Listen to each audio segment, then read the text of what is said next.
By the spring of 1453, Constantinople was dying, slowly, visibly, and without mercy.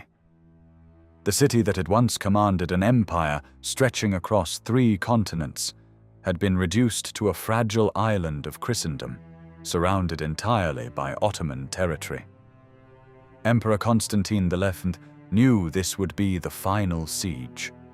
The walls that had protected Constantinople for over 1,000 years were crumbling. The treasury was empty. The navy had been reduced to a handful of ships, and across the Bosporus, Sultan Mehmed II was gathering an army of over 80,000 men, with cannons that could shake the earth itself. Constantinople was not always so isolated. For 11 centuries, it had been the heart of the Byzantine Empire, the surviving eastern half of Rome itself.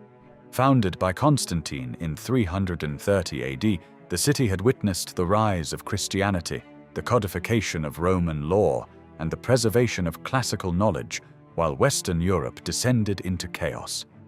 But by 1453, the Byzantine Empire was a shadow. It held only the capital itself, a few outlying territories, and a population that had dwindled from over 1 million to perhaps 50,000.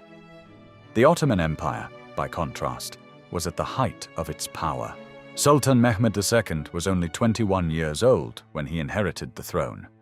He had come to power just 2 years earlier, and his first great ambition was to finish what his predecessors had begun, the conquest of Constantinople. Mehmed was not a typical warrior king. He was educated, fluent in multiple languages, and obsessed with military innovation. He understood that medieval siege tactics would not work against the Theodosian walls, the greatest defensive structure in the medieval world. So he did something revolutionary. He commissioned the construction of massive cannons, including one behemoth known as the Basilica, which could hurl stone balls weighing over 600 pounds. On April 6, 1453, the Ottoman army arrived at the gates of Constantinople. They numbered at least 80,000 soldiers. Some contemporary accounts claimed double that. Against them stood Constantine XI and approximately 7,000 defenders, most of them untrained civilians and monks. The Ottomans brought not just soldiers, but also 70 large cannons and hundreds of smaller artillery pieces. For weeks, the Ottoman guns battered the Theodosian walls. The sound was deafening, a constant thunder that echoed through the city and wore down the nerves of every defender. The walls, built 1,000 years earlier, began to crack and crumble under the relentless bombardment. Constantine XI had appealed to Western Europe for help. The Pope had promised aid, and the Venetian and Genoese merchant colonies within the city rallied to the defense. But no fleet arrived. No reinforcements came. Constantine was alone. He spent his last weeks rallying his people, walking the walls at night to encourage the exhausted defenders, and leading counterattacks against Ottoman assault parties. Contemporary accounts describe a man who knew he was facing his final days, but refused to abandon his city or his duty. A Latin historian named Niccolo Barbaro documented the siege in real time, providing us with intimate details of the desperation within the walls. By May, the situation had become catastrophic. The walls had been breached in multiple places. Makeshift barricades of rubble and wooden beams replaced the stone fortifications. The defenders were operating on almost no sleep, rotating between the various sections of wall that needed reinforcement. Mehmed, meanwhile, was growing impatient. His army was costing enormous sums to maintain, and his officers were beginning to question whether the city could ever be taken. So on May 28th, Mehmed made the decision. He would launch one final, overwhelming assault. Every soldier would be thrown at the walls simultaneously. It would be attack or retreat. In the final hours before the assault, Constantine XI attended Mass in the Hagia Sophia for what would be the last time. The great church, built nearly 1,000 years earlier by the Emperor Justinian, was packed with civilians seeking comfort and prayer. The emperor took communion, and witnesses reported that he wept. When he emerged, he knew what was coming. He rode through the streets of the city, greeting soldiers and civilians alike, thanking them for their service. Then he took his position on the walls, along the section most likely to be attacked. He would die where he stood. The final assault began at dawn on May 29th, 1453. The cannon fire was deafening as Ottoman artillery hammered the weakest sections of wall. Then, with a roar that echoed across the city, waves of Ottoman soldiers charged. They came in organized units, fresh soldiers rotating in when the front lines grew exhausted. The defenders fought with desperation. They used the rubble as effective cover. But numbers told.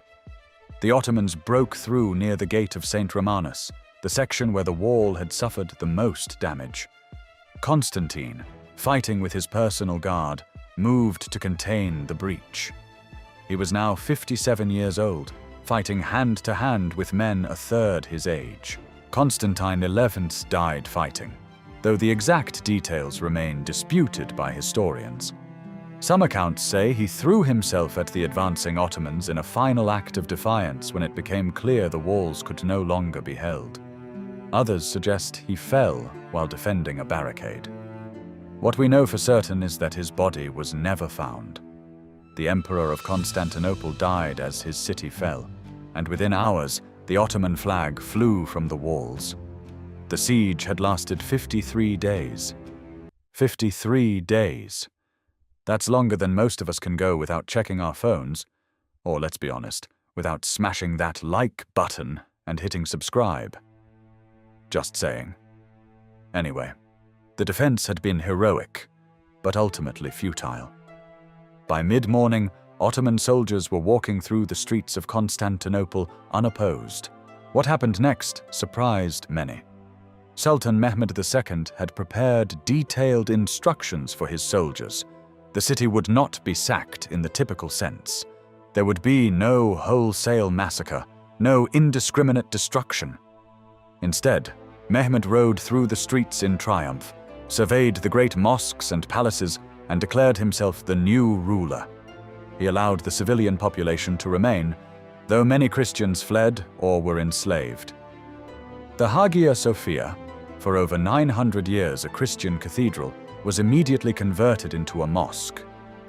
Mehmed's actions were calculated. He wanted to absorb Constantinople, not obliterate it. The city would become the capital of his empire, renamed Istanbul, and would flourish under Ottoman rule. The fall of Constantinople was the end of the Byzantine Empire, the last living remnant of Rome itself. Scholars in Italy and Western Europe received the news with shock and sorrow. For educated Europeans of the time, it felt like the death of history itself. Constantinople had represented a living link to the classical world, to Caesar and Augustus. Now it was gone.